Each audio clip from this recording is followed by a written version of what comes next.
This is Chuck Cameron with My Life for Oxford Community TV. Today, we have a great privilege. I'm sitting in the office of the police chief of the Oxford Township Police Department, Mike Solwold. And we are glad that he made a few minutes of his time. If he has to rush out of here, we'll know that we are second priority to defending your services. So thank you, Mike. We appreciate your time. It's my pleasure. Thanks for having me. It's a pleasure to enjoy your office. Lots of memories, lots of life here. Yep. Quite a few over the 29 years, yes. I'm sure of that. What we do is we start out the same way always. We start about, give us a couple of minutes about what you're doing today, and then we'll go back and we'll start how you got to be the man you are today by going through your childhood and young adult years. So what are you up to? Rumor has it you're the police chief. Is that about right? That's actually an actual factual rumor. Outstanding. I'll be honest with you, in 2017 when Chief Niemanowski decided to retire and the council wanted to throw their cards in at me to be chief, it was almost like tunnel vision for a minute. It's like, wow, okay, this is always something I envisioned. Here it is. Yes. What are you going to do? So not only are you not responsible for yourself, you're responsible for everybody, your department, your staff, your community. So it's a lot on your shoulders, even in a small community, because now you want to make sure that everybody succeeds, and you're keeping everybody safe, and you're keeping everybody on the same page, and you're keeping everybody trained, and keeping your staff healthy. There's a lot to juggle. There's a lot to juggle, and just when you think that you come in here and you think you've got a game plan, you're like, oh, you're being pulled 50 different ways to Sunday, and it's like, wait, that was not on the agenda. Wait a minute, time out. Wait a minute. So it's a lot, but I was always told that a seasoned officer isn't seasoned until you at least have a good 5 years on the job. Yeah. I think that's probably the same way it is for chief. So it's been, believe it or not, it's been 5 years. I have no idea where that time went. I feel like I'm kind of starting to get a little bit of traction and understanding on how this works. Excellent. Well, we appreciate, A, the fact that you are doing the job, by all accounts, very, very well, and B, that there's a good future for us in Oxford with you as chief. Let's see if we can't step back a step or two or 16 and figure out the kind of things that happened to help you become the man you are today. Talk to us a little bit about your childhood. When you were a boy, where'd you grow up? Where'd you go to school? Did you have any family, briefly? Yeah, and everybody's success always takes what we always call a village, which we work in. Family, friends, loved ones. I grew up in Pontiac, and both my parents worked in the plants. My mom retired from General Motors. My dad was a tool and die setter in the plant. I went to LeBaron Elementary School in Pontiac, would have made my way to Madison and then to Northern High School. But unfortunately, my parents divorced when I was 10, and I shifted out to Waterford and finished my schooling there. What year did you graduate from high school, Mike? From high school, I graduated in 1989. 89, good. Yeah. Okay. I had a great upbringing in Pontiac. I've got a few brothers that kind of were always at my side, always protected me. Great parents that worked hard. An aunt, my Aunt Verna, that lived down the street from where I grew up on, was pivotal in my life as far as helping me with my schoolwork when my parents were working. I always kind of referred to her as to like a second mom. Yeah. I would come home from school and she'd be right there, and I'd work on that coffee table. I'd sit under the coffee table and I would do my homework, and she would help me make sure that I got that done and got it correct, and then moved on, and then we went outside to get a bunch of kids together in the neighborhood on a vacant field to try to play a ball game. And just recently I was telling somebody that story. I said, yeah, you just put a ghost man out in right field if you don't have that player. Like, what's a ghost man? Like, oh, you know what a ghost man is? So it means nobody's there. So if you hit it out there, you're out. Yep. So anyway, but that's what we did, and you had to come find us at the end of the day, and we played all day, and we did our schoolwork, and parents worked all day, and you know, that's what we did. And unfortunately, parents didn't work things out, so after they divorced, I kind of moved back and forth living with them, and then finally ended up staying with Ma. I felt that she needed more of my assistance, and So you mentioned out with her. you have some brothers. yes, I have. Unfortunately, I had a one brother that passed away from SIDS when he was 9 months old. I had another brother that passed away probably 15 years ago from a drug overdose. He had some issues with drugs and keeping himself out of trouble.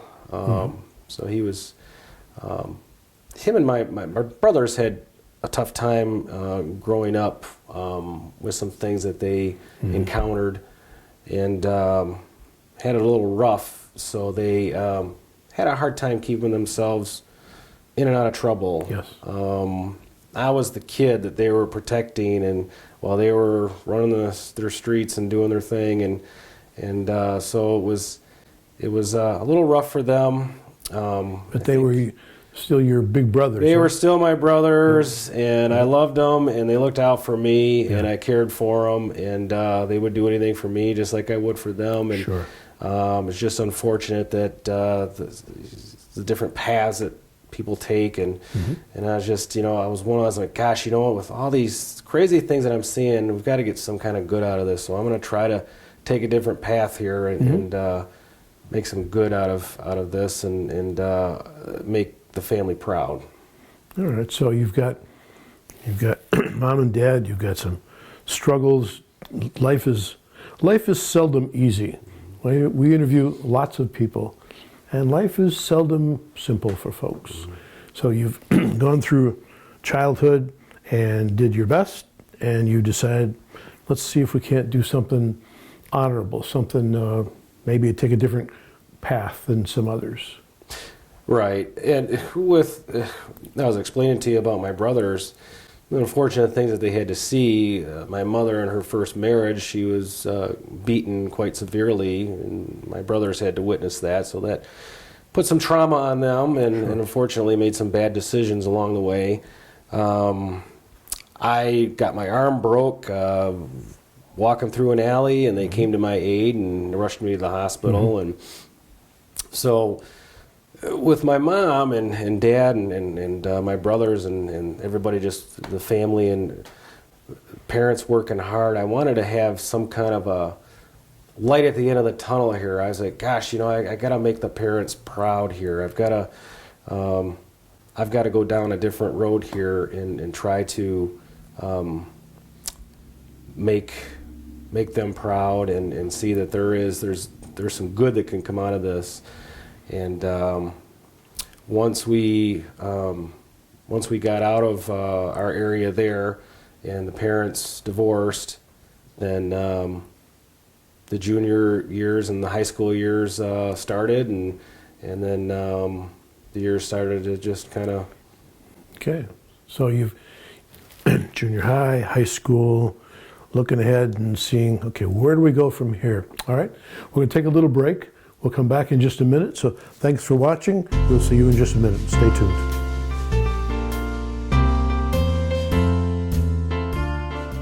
Hey Lakeville, you're watching OCTV.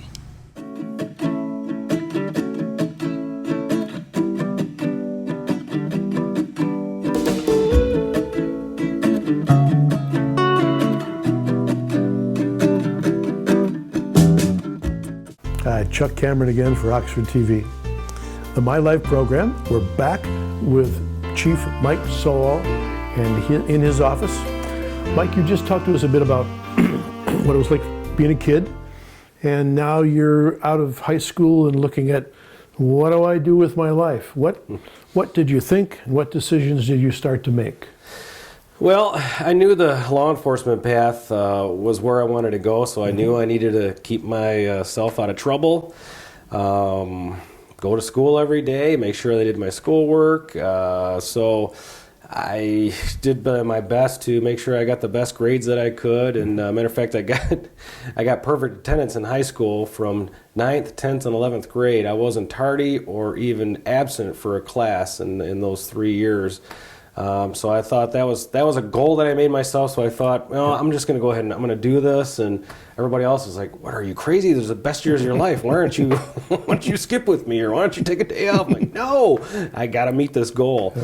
Honorable and reliable. Those are Yes. high qualities when somebody is looking to employ somebody. Yes, and loyalty is key, and that I'll tell you, when somebody gives you an opportunity, that is who you're loyal to. Okay, take us a bit through the. I know it's a long story, but take us a bit through the years when you looked at law enforcement. How did you get involved? What steps did you take? And were there people along the way who influenced you in a strong, good direction? Yeah, well, back in the early '90s, it was actually a difficult field to get into. It was you either had to know somebody or you had to score 100% on a test to really get your foot inside the door to get looked at. When there were 1 or 2 positions available in a police department, there was hundreds of us applying for it. So it was pretty tough. So it's a funny story because I living in Waterford, I called the Waterford Police Department. I said, "Hey, I want to be a police officer. What do I need to do to get hired?" "Well, did you finish high school?" I'm like, "Yes." "Okay, great. Did you get a degree yet?" "No." "Hey, call us when you get your degree."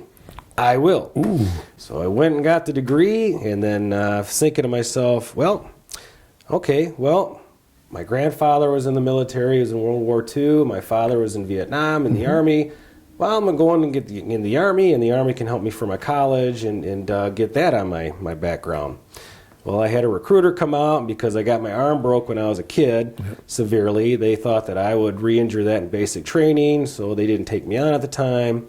I'm like, okay, well, I can still go to community college and get my associate's degree from community college and chip away at that. So after I got that, then I called Waterford PD. I'm like, I got that degree now. What do I need to do now? Have you been through the academy? No. So I need to go to the academy now. One more step, huh? One more step. So and back in the day, it was Malazzi, and now it's MCols, and you only had to have so many college credits to get in the academy, which was, I believe, was 60. And now you have to at least have an associate's degree to get in the academy. So I was willing to sponsor myself at the time. But when I was working at Camp Oakland at the time, which is Crossroads now, as a youth counselor, a child care worker, I started thinking, like, well, does Oxford, this is a nice town. Does this town have a police department? So I made my way up here, and I talked to then Sergeant Malcolm, and I said, you guys have a reserve program. I'd like to be a reserve, and how do I do that? Right. And he told me I had to go through a reserve school. So I'm like, okay, I'm going to do that now. So it just seems like one different thing at a time. I'm like, okay, but I'm going to keep throwing me these steps. I'm going to keep climbing and get to where I need to get to. Now, how old were you about when you got to that point? Oh, 20, 21 years old. I was really young. As a matter of fact, it's a funny story. When I started working at Crossroads, when I walked in the building, the staff members there started yelling at me because I was not obeying their rules of what the kids are supposed to be doing. I said, "Oh no, I'm a staff member. I'm not. I'm one of you. I'm not one of the kids. You know." So they thought maybe I was one of the kids that were just. I said, No. I said, "I'm sorry. I'm not supposed to do what? Okay, all right. That's a rule I need to work on. Okay." Note to self. Yes, note to self. Yeah. So I was really young when I got into this career.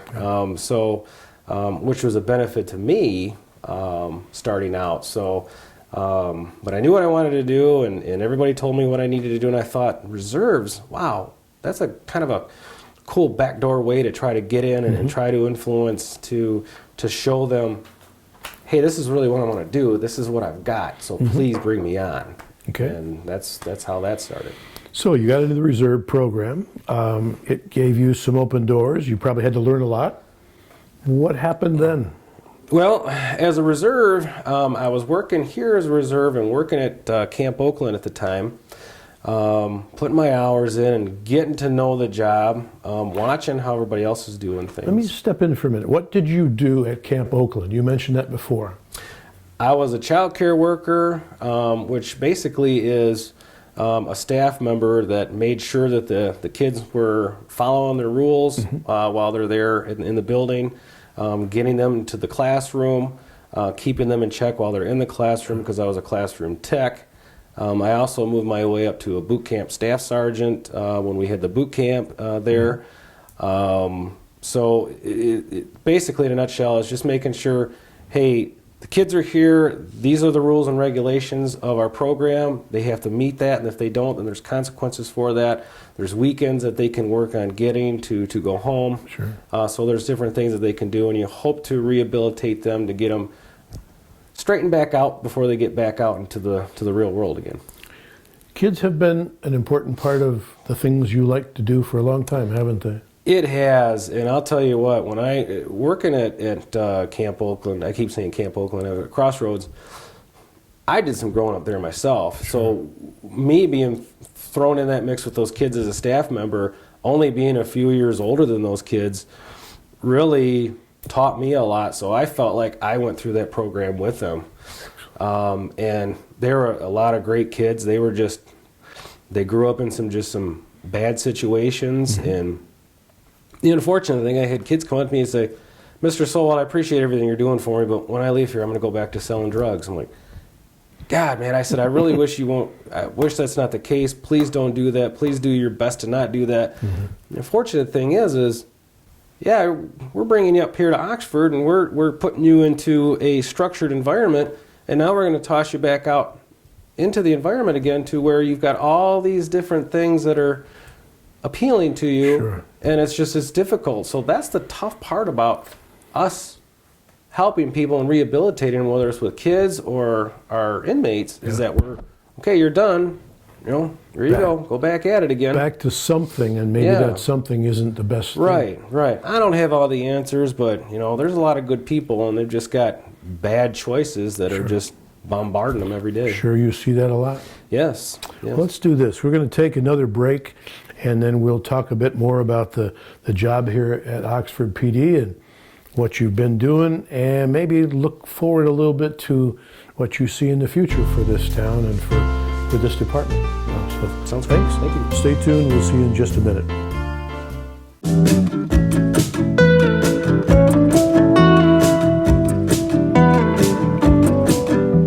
Well, we're back.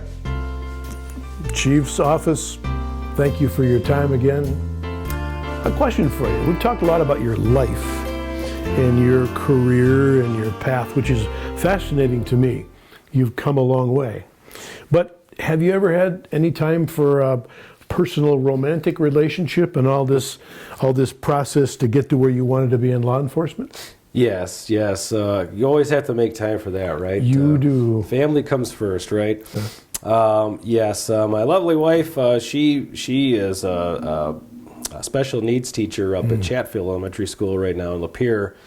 And gosh, it's a funny story because when I met her, she was working at a local party store, and I would go down there and get my coffee, and I said, yeah, this gal's a good-looking gal. I'm like, I wonder if she's single. And I asked the owner at the time, I said, hey, is that gal single? She's like, yeah, why? I'm like, oh, now, wait a minute. Let's not get crazy about it. So long story short, I ended up finding the way, finally, after making 4 purchases, I think, and running out of money. There you go. Asking her out, so, yeah, she's, just recently, 2018, my mother passed away from cancer, and she played just a huge pivotal role in my life at that time, and I don't know what I would have done without her help with that. This was in the transition time that I was becoming chief. My mom was dying, and they were sending me to Lansing back and forth to a staff and command class to help me prepare for this position. And that was I'd have to say probably 2018 was probably one of the roughest years of my entire life. And if I didn't have her helping me with that, I don't know how I would have gotten through that. So we talk about people that have played roles in your life. that's just a huge pivotal role for her. That she was just, I don't know what I could have done if she wasn't there to help. And her relationship with my mom was just I adore that, and I know they miss each other as well. So, Sure. All right. So you've got a strong partner there. yes. Now you're in law enforcement. You've got your sort of your eyes to the prize here. How did you get to be police chief? Well, after I'm going to go back a little Sure. ways. After I started as a reserve here in 1993, and then after getting my degree and getting through the academy, I started here as a part-time officer briefly, and then full-time. And then in 2000, when the Oxford PD used to be a 36 square mile department, and when we lost the township contract to the sheriff's department, everybody had taken a job with either the sheriff's department or elsewhere. And I had an opportunity. I remember I had a sheriff badge and an Oxford PD badge in my hand, and I was told I had till overnight to decide, where are you going to go? You going to cross over, or you going to stick around? Well, then Officer Niemanowski, well, he was retired from Detroit. They had asked him if he'd be interested in being a chief with his experience with Detroit. So he'd come to me. He says, "Are you sticking around?" I said, "I don't know. Are you sticking around?" I said, "I don't know." I said, "This might bite us in the end." And I said, I'd really like to be a part of reestablishing and rebuilding something, which would be kind of cool. So, Sure. but if things don't work out, and then I had an opportunity here, I said, but life is full of risks. So we took our fists and said, let's do it. Good for you. So we did it, and we were handed the keys the very next day when the contract was up, and they basically said good luck, and we were told that we wouldn't last 5 years. Well, here we are, 22 years later. Him and I, we had to reestablish our vehicles and our staff, and basically just, crawl our way back up to level ground here and get this department rolling again. And then, it throws you some trials and tribulations along the way. And then we didn't have a command officer at the time, so after a couple of years, he says, "I'm going to promote you to sergeant." So 15 years, fast forward 15 years later, now I've been sergeant for 15 years on nights. When he decided to retire, Sure. The council had approached me. "Hey, is this something?" I said, "What? Yes, but I'm still a little young here yet, and if I become chief, then I'm obviously out of the union, so I'm at will. So I want to get to retirement, and I've still got some years." And I'm like, so I went home and I talked it over with my wife, and she says, "This is always something you've wanted to do." I said, "Yeah, but babe, what if I come in the next day and the code's changed and they decide to go another direction?" She says, "Well, then we go another direction and we start a new chapter. Let's do this." I'm like, Good for her. here we go. Okay, so I remember walking along the side of the building. You talk about tunnel vision. I'm like, what am I getting myself into? Oh my gosh. So, but you put your head down and you keep moving forward, and you just you take it. And honestly, I'm proud that our council saw the confidence in me to do that and to send me away to the school to get me prepared for that. So I thank them for that. I thank this community for that. I'm very blessed to work and live in a community like this. Yeah. It's just so the stars align just right for me to be here, and I'm very thankful for that. So, and when I talk about loyalty, I've had other opportunities and have had some calls, and I said, no, Oxford gave me my shot. This is where my loyalty remains, and I'm going to be here until it's done. Yep. So that's where we're at with it. So Sounds good. Well, we're glad you are, by the way. You got a good crew here too, right? we have a great staff. It's kind of like I don't know if I mentioned I'm a big baseball fan, where you've got a good mix of your young rookies and your veterans. So you got your rookies that are coming up from the minors and into the big leagues, and they're working and they're learning, and I got my veterans that are kind of gelling around them and teaching them, and they are doing a fantastic job. One of my officers is getting ready to get his second Mothers Against Drunk Driving award for getting the most drunk drivers off the street. So he is saving lives every night that he works. Other officers enduring things like people with bloody machetes and tackling people to bring them to safety for our citizens, and keeping our roads safe with the traffic enforcement that they're doing in town. And it's funny. In our profession, we're either told we're doing too much or not enough. Yep. Hey, Chief, you want to tell your officers to stop pulling people over in town because you're scaring our customers? Well, I'll get another one. They'll say, Chief, your officers aren't doing enough. We need more people to pull over. I'm like, all right, you want us to do it? You don't want us to do it? So we do the best that we can, and we know M24 is a major road. Yeah. So we do the best that we can with over 40,000 vehicles that come through here every day. To keep the roads safe for our downtown district. And I tell you, we have this is a great downtown. I mean, we have, I think, around 9 bar alcohol establishments. With the industrial district on Glassby Street, with the subdivisions that surrounds that, it is just a great mix that we have here in this town. And we don't have a lot of problem. Most of the businesses here, they police themselves. They do a good job, and if there is an issue, we've got a good rapport with them. I know most of them by their first names, and we'll say, hey, what's the issue? What do we need to do to get this fixed? Because you need to thrive. We need you to thrive, because if we don't have business, we don't have a town. So we have to have that. So we're going to do everything in our power to police and keep people safe in any way that we can.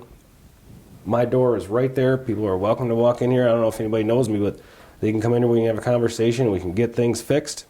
Excellent. Work things out. It's not always about, Yeah. it's not black and white for me. It's life.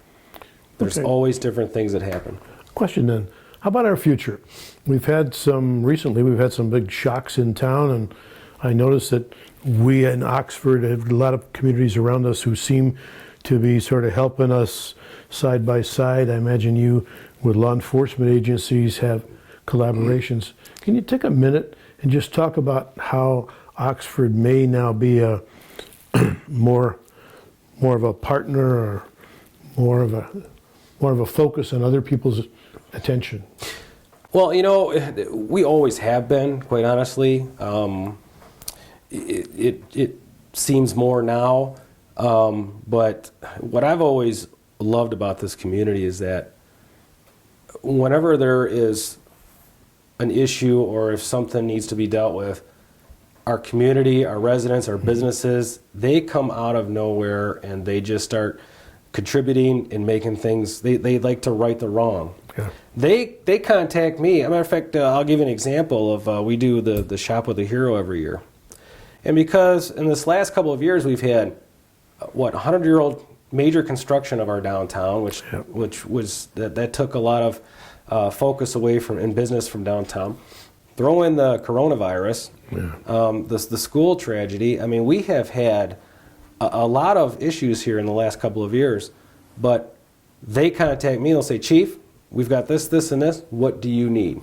Excellent. I'm like, wow. I said, you know what? I wasn't going to bother you because I know we've got a lot, and you've got things that you got to have to deal with because you're getting bombarded on your end. This is what we need. And they said, and I'll even comment, they said, you know what? It's our kids. We need to take care of our kids. Yeah. So it's and it gives you goosebumps. It's like, wow. So that's how we handle business in this town. You couldn't ask for a better collaboration between businesses and individuals and families and the departments that keep our town great. Well, Right. It's a great town, looking good. The streets are always looking good. You have all taught us that when you say 25 miles an hour, what you actually mean is 25 miles an hour. So we've all learned clearly that you're fairly serious about that, and you've taught us to obey the law, which is a pretty good thing to be taught. So I want to thank you again for your time. It's a joy to spend some time with you. It's great to see where you've come from, and I suspect you've got a lot of years in service here, and we're delighted that you're a part of our town. So thank you so much. Well, thank you for having me. It's my honor and it's my pleasure. Thank you. All right. Well, Chuck Cameron for Mike Solwold. Our police department is a great place, stop by from time to time. But until then, my life, out for today.